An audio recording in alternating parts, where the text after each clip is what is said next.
Bonjour tout le monde, je suis Rebecca McLaughlin-Duhan et cette semaine nous vous emmenons dans l'une des plus grandes parfumeries de la région pour explorer le monde mystique du oud. L'odeur de la réussite, ce serait évidemment le oud. Plus tard, nous irons en Irak pour découvrir comment de jeunes hommes kurdes expriment leur style à travers une mode traditionnelle et contemporaine.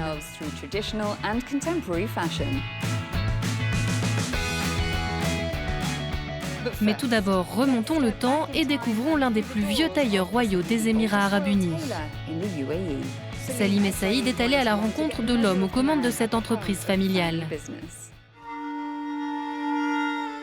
Les touristes qui se promènent dans le souk de la vieille ville de Deira ne le réalisent peut-être pas, mais ils croisent l'un des monuments emblématiques de Dubaï.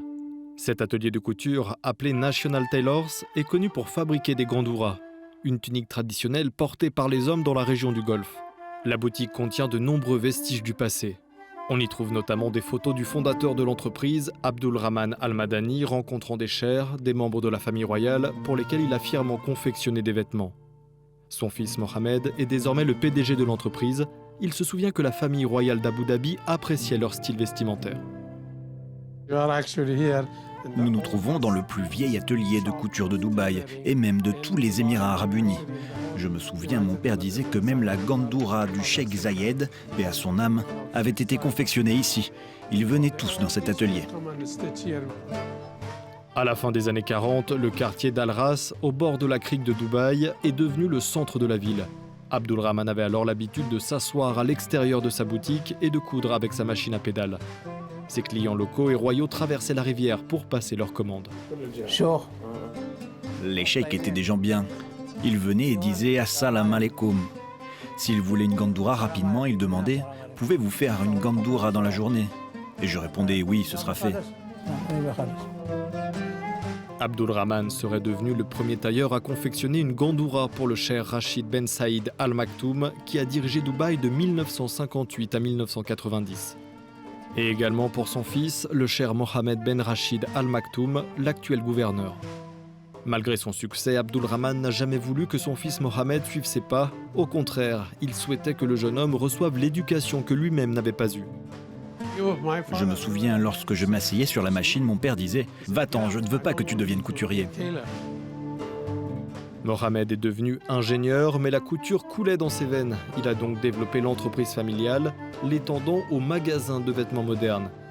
National Tailors compte désormais 6 boutiques et une centaine d'employés. Iftikhar Ali est maître couturier, il travaille ici depuis plus de 32 ans. Il m'a emmené à la rencontre du reste des employés dont certains font partie de l'entreprise depuis 4 décennies. Dishdasha, thobe, gandoura, tous ces mots décrivent les longues tuniques que les hommes portent dans la péninsule arabique et celle des Émirats a ses propres particularités. La gandoura émirati n'a pas de poche ou de col, mais elle se ferme grâce à des boutons et est ornée d'un cordon appelé tarbouche. Une fine broderie entoure le cou et les manches. Des styles nouveaux émergent sans cesse et les membres de la famille royale de Dubaï lancent souvent des modes. Le style classique reste toutefois populaire et après avoir confectionné des gandouras pendant 60 ans, Abdulrahman sait que le traditionnel est intemporel. L'une des odeurs les plus communes dans les maisons, les cafés et les centres commerciaux des Émirats est le parfum fumé du oud. Cultivé depuis des siècles dans la région, le oud doit désormais évoluer avec son temps. Pour comprendre ce phénomène, Inspire a pu accéder à l'une des plus grandes parfumeries de oud du Moyen-Orient. Vous êtes-vous déjà demandé quelle était l'odeur de la réussite? Ici, au Moyen-Orient, beaucoup de parfumeurs vous donneront la même réponse. L'odeur de la réussite, ce serait évidemment le oud. Ce parfum très prisé est caractérisé par ses notes musquées et capiteuses. Il est l'ingrédient essentiel des parfums de la région depuis des milliers d'années. Les hommes utilisent l'huile pure comme une eau de Cologne.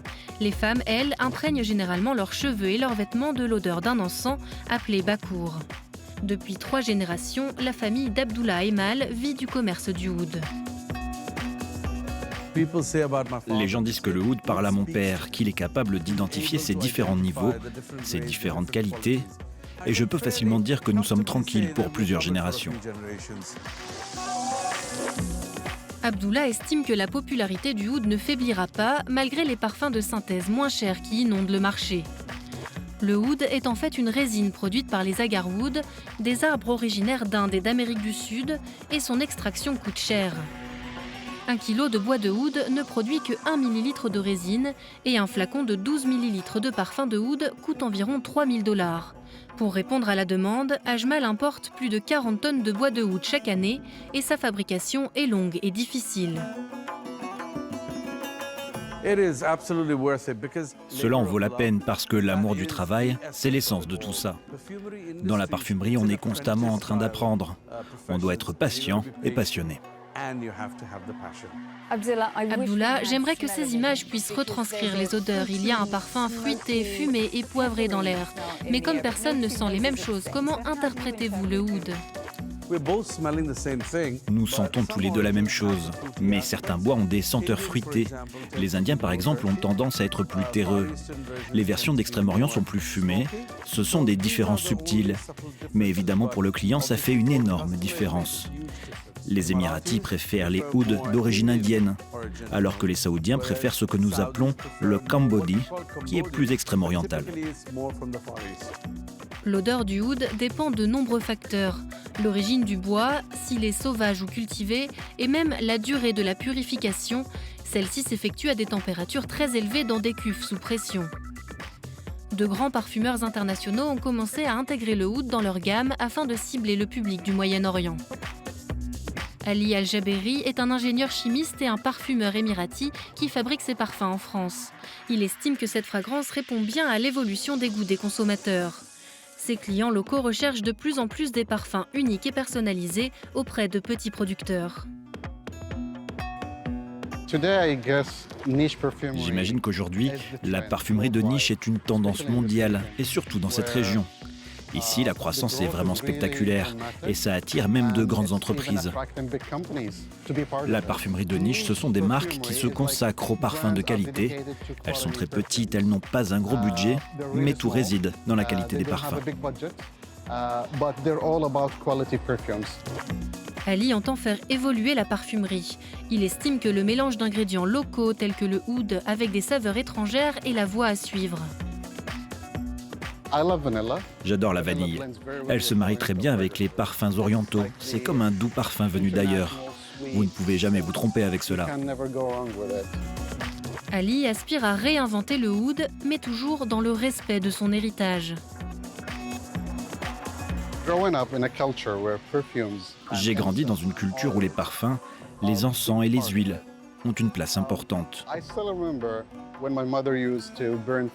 Je me souviens encore de ma mère quand elle brûlait de l'encens, en particulier l'après-midi, et de ma grand-mère qui adorait l'huile de oud. C'est la seule chose qu'elle utilisait.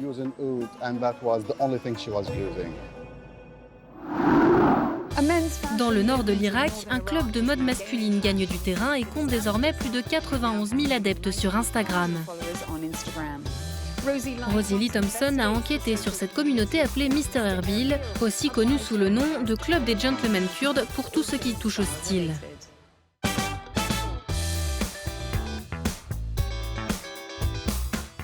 Des costumes soignés, des barbes parfaitement taillées et un amour commun pour la mode. Ces hommes élégants transforment les vieilles rues d'Erbil en un véritable défilé. Ils se sont donnés pour nom Mr. Erbil et il s'agit du premier club de gentlemen dédié à la mode masculine dans la capitale du Kurdistan irakien. Il a été fondé en 2016 alors que le conflit à la frontière et la chute du prix du pétrole impactaient fortement l'économie. Malgré tout cela, ces fans de mode ont voulu ramener l'élégance dans leur pays. C'était une situation difficile à l'époque et on ne pouvait rien attendre du gouvernement ni de personne. Nous étions la nouvelle génération et nous voulions faire quelque chose de positif.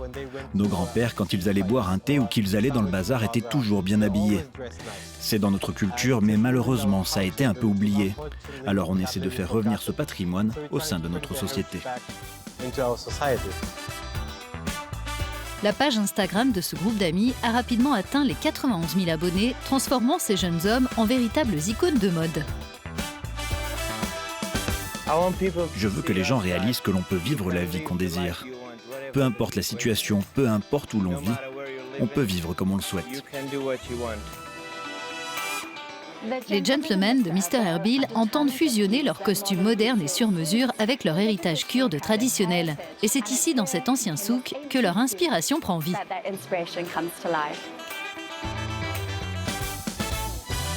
Ces stars d'Instagram ont profité de leur récente renommée pour faire des affaires. Ils ont travaillé avec des tailleurs et des commerçants pour apprendre les secrets et les savoir-faire de leur héritage. Cela leur a permis de lancer une collection de cravates sur mesure et une gamme de soins pour hommes, le tout produit localement. L'idée, c'était pourquoi ne pas utiliser le tissu local qu'on utilise pour nos vêtements kurdes traditionnels. On s'est donc dit, utilisons ces vêtements pour fabriquer des cravates. Le clubhouse de Mr. Erbil doit ouvrir dans l'année. Il accueillera un bar, un barbier et un tailleur. Ces jeunes hommes espèrent devenir des références en matière de mode, mais ils veulent aussi faire entendre leur voix pour des changements dans la société. Sur les réseaux sociaux, ils plaident déjà pour les droits des femmes ou la défense de l'environnement. Le clubhouse apprendra donc bientôt à la prochaine génération à devenir de parfaits gentlemen. Voilà, c'est la fin de cet épisode. N'oubliez pas que vous pouvez retrouver tous nos programmes sur euronews.com. Avant de nous quitter, voici ce qui a retenu notre attention sur les réseaux sociaux cette semaine. Sur cette photo, le blogueur de mode irakien Arkan montre son sens aiguisé du style. Alliant casquette et basket à la traditionnelle gandoura, le style vestimentaire du Marocain Adil mélange l'Orient et l'Occident. Enfin, la Grecque Angeliki, installée en Arabie Saoudite, adore l'odeur du oud car il lui rappelle son pays.